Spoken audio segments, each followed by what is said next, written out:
Most people looking at a headline like Carney refuses to slow down against Trump and signs a billion-dollar deal might think they are watching a simple geopolitical spat. One leader pushing back against another, a tariff threat here, a trade deal there. But if you step back for a moment and look at the economic structure underneath, something much bigger is happening. What we are really seeing is a small but very revealing moment in the long transition away from a world where the United States could quietly dictate the terms of global commerce without much resistance. And that shift tells us a lot about how power actually works inside the modern global economy. Public reporting tends to frame moments like this as political drama between personalities.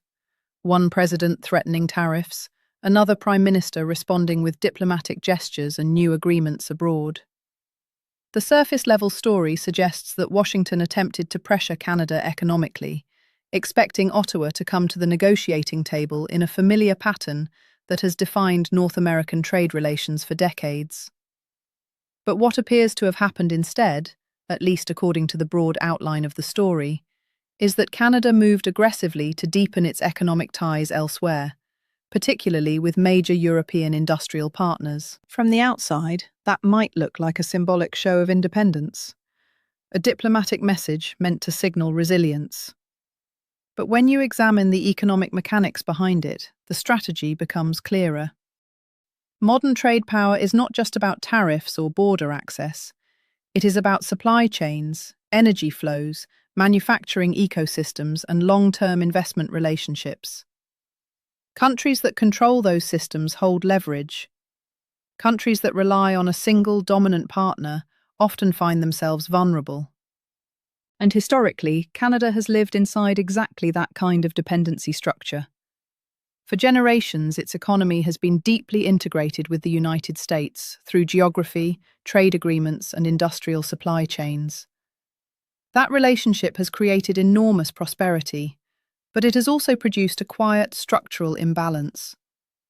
When one market absorbs such a large share of exports and investment flows, the threat of losing that access becomes a powerful negotiating weapon. So if a Canadian government begins deliberately expanding economic partnerships elsewhere, especially with large industrial economies like those in Europe, the move is not simply diplomatic theatre. It is an attempt to change the structure of dependence itself. And once you start looking at the story through that lens, the question becomes less about political messaging and more about incentives. Who benefits from reshaping those supply chains? Who loses influence when they shift?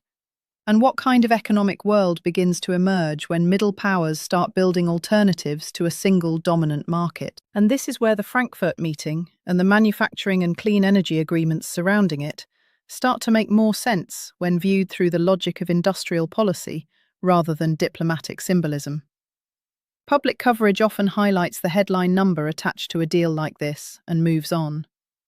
But the deeper question is what kinds of economic systems these agreements are actually trying to build. What appears to be happening here is an attempt to integrate two complementary parts of the global economy. On one side, you have Europe, particularly countries like Germany and France, which possess massive advanced manufacturing capacity and highly specialized industrial firms. On the other side, you have Canada, which sits on enormous reserves of critical minerals, energy resources, and increasingly sophisticated engineering sectors tied to extraction, processing, and energy infrastructure. When those pieces are linked together through long-term supply agreements and investment partnerships, they form something more durable than a normal trade deal. They create industrial ecosystems. That matters because the global economy is currently reorganizing around exactly these ecosystems, especially in sectors like batteries, aerospace manufacturing, and energy transition technologies. Every major economic bloc is now trying to secure reliable supply chains for the materials and components that power electric vehicles, renewable energy systems, and advanced defense industries. And those supply chains cannot function without stable access to minerals, processing facilities, manufacturing plants, and long-term financing. So when a country positions itself as a dependable supplier of those inputs, it gains leverage that goes far beyond traditional exports. It becomes embedded in the industrial future of its partners. That is a very different kind of power from simply shipping raw commodities across a border. At the same time, these moves are also shaped by corporate incentives. Multinational firms constantly evaluate where to locate factories, research hubs, and supply processing facilities based on taxes, regulatory predictability, market access, and political stability. When a government highlights lower corporate tax rates, faster project approvals, and access to dozens of international trade agreements, it is essentially presenting a mathematical case to global capital. From the perspective of corporate strategy, the calculation is straightforward. If establishing operations in one country allows a company to reach a huge network of markets while avoiding tariff uncertainty elsewhere, that location becomes extremely attractive. What we cannot know from the headline alone is exactly how much investment will ultimately flow from these announcements. But the incentive structure behind them is clear. And this is where the story begins to reveal something broader about the global economy right now. Governments are no longer simply negotiating trade deals in the traditional sense. They are competing to design the most appealing industrial platforms for global capital, advanced manufacturing, and long-term supply chains. In other words, the battlefield is no longer just trade policy. It is the architecture of the next generation of production itself. Once you see that dynamic, the tension with Washington begins to look less like a personal conflict between leaders and more like a structural collision between economic strategies. The United States has historically relied on the enormous gravitational pull of its domestic market as a form of leverage. Access to American consumers has been one of the most powerful incentives in the global economy for decades. If you wanted to sell at scale, you needed entry into that market, and that reality gave Washington enormous negotiating power. Tariffs, in that context, function as a kind of economic pressure valve. They signal that access to that market can be restricted if political or commercial goals are not met. But that strategy only works effectively when other countries have few viable alternatives. The moment alternative networks of trade and investment begin to expand, the leverage of tariffs becomes less predictable. This does not mean the United States suddenly loses influence. The American economy remains one of the largest and most technologically advanced in the world. But what it does suggest is that other countries are actively trying to reduce their exposure to a single center of economic gravity, and that diversification is happening across many regions, not just in North America. From the perspective of political economy, this pattern follows a familiar logic. Countries that feel vulnerable to external pressure often respond by diversifying markets, strengthening regional alliances, and building domestic capacity in strategic industries. The goal is not necessarily confrontation. The goal is insulation.